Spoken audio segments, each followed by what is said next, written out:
faz diferença. Um convite para comprometer-se cotidianamente com a vida de adolescentes e jovens.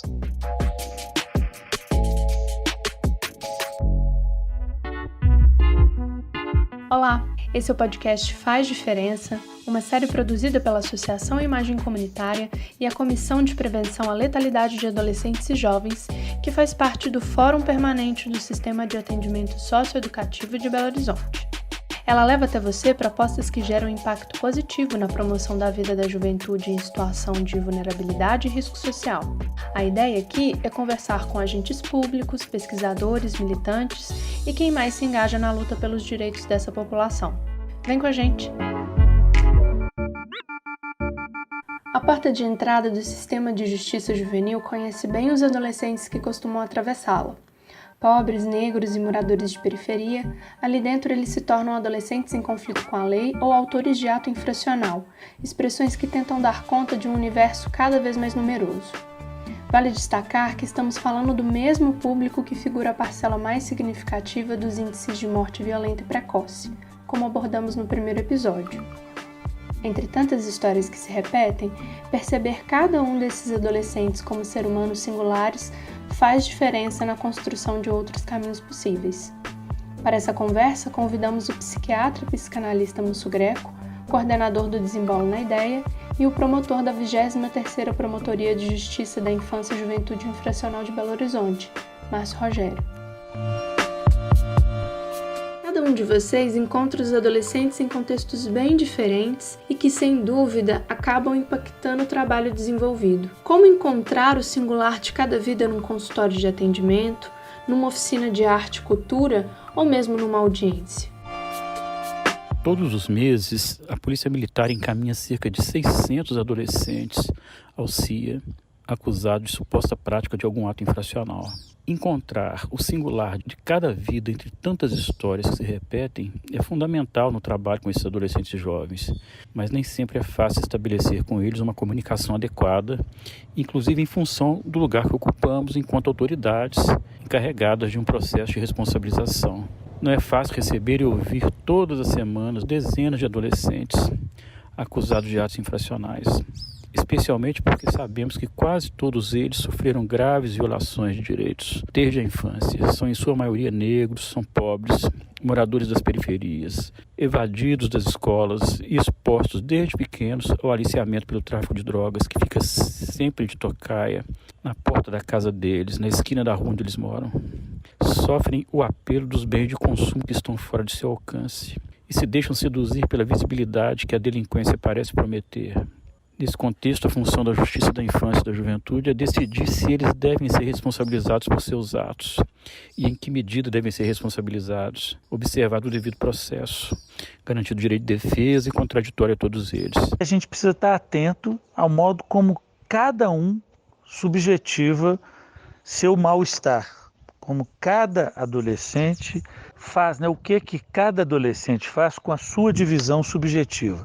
Quer dizer, tomar esses sujeitos como divididos e não compactá-los numa definição do tipo bandido, bom ou mal, ele não quer nada, ele abandonou totalmente o laço social, ou ele está interessado no prazer, ou isso é uma questão de hormônios, etc., entre tantas outras tentativas de condensar, e de reduzir a questão adolescente, me parece que tomar o adolescente como dividido, que é alguém que está se perguntando que caminho que vai seguir e que está tentando se localizar nessa divisão, isso me parece que é uma boa brecha para a gente acessar o singular de cada um. Quando a gente está falando de singularidade, é preciso pensar o singular sempre se articula ao particular e ao universal. Nesse contexto, é importante lembrar que os adolescentes se encontram em fases de desenvolvimento, como dispõe o ECA, Estatuto da Criança e do Adolescente. Como pensar, então, o encontro dessas trajetórias em um momento tão singular de vida, com o sistema de justiça, as instituições e os movimentos sociais?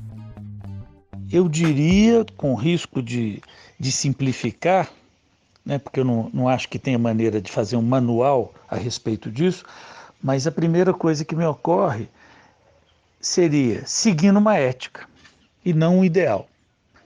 Então, quando a gente está falando de políticas públicas, de instituições, né, mas até a gente podia estar falando da família, dessa primeira instituição aí, é preciso inserir a diferença.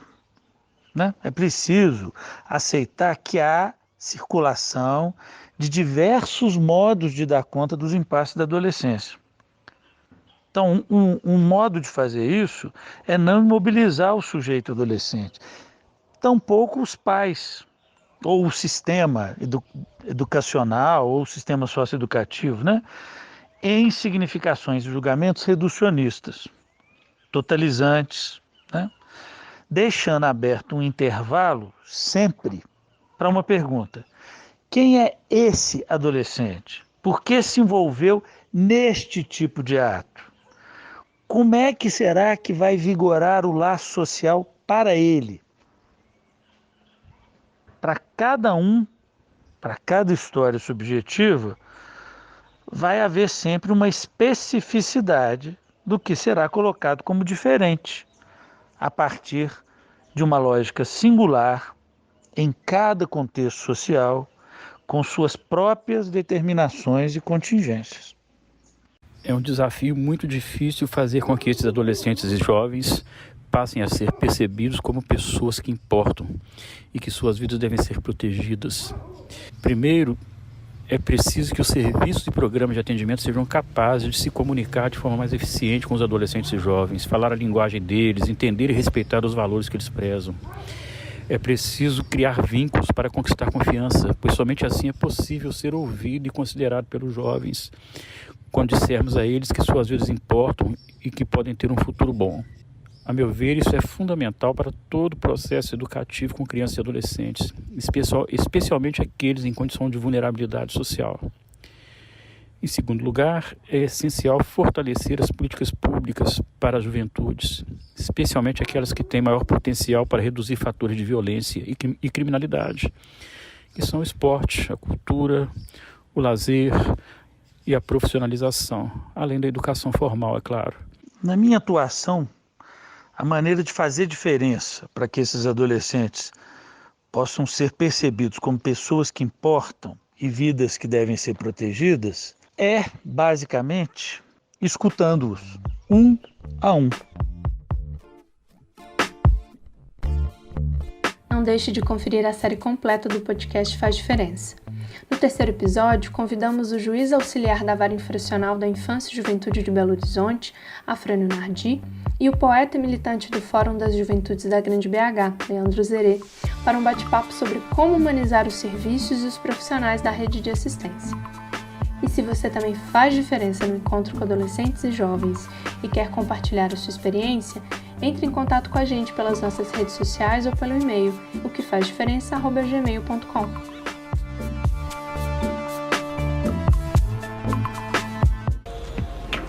Esse podcast é realizado pela Associação Imagem Comunitária e a Comissão de Prevenção à Letalidade de Adolescentes e Jovens do Fórum Permanente do Sistema de Atendimento Socioeducativo de Belo Horizonte. Conta com a coordenação de Rafaela Lima e Musso Greco, apresentação e roteiro de Isabelle Chagas, música do MC Tio do Barreiro e edição de Fernanda Godinho. Acordei na madrugada, noite gelada. Abri a janela, registrei minha quebrada. Tudo na calada, tinha quase nada. Só mais um maluco que na rua caminhava. Eu com muito frio, neguinho, querendo dormir. Mas os pensamentos faz meu corpo resistir. Pensava nas pessoas que nem falam mais comigo. Pensava nos parceiros que eu achava que era amigo. Pensava nos estudos, caralho, larguei de canto. Pensava na coroa, acorda cedo, vai pro trampo. Pensava em várias coisas, problemas do mundo. Em ser trabalhador, um MC ou vagabundo. Pensei Vi vários problemas meus e diferente dos seus, meus vizinhos não são nobres. Se essa é a vida que você escolheu, vocês acham que vocês é Deus, que o universo te come. Gosto de viver no gueto, universo que eu respeito. Se não fosse os desacertos, seria mais que perfeito. Pau no do preconceito, isso é coisa que eu não aceito. Nas favelas de conceito, união do branco e preto. Gosto de viver no... Faz diferença. Um convite para comprometer-se cotidianamente com a vida de adolescentes e jovens.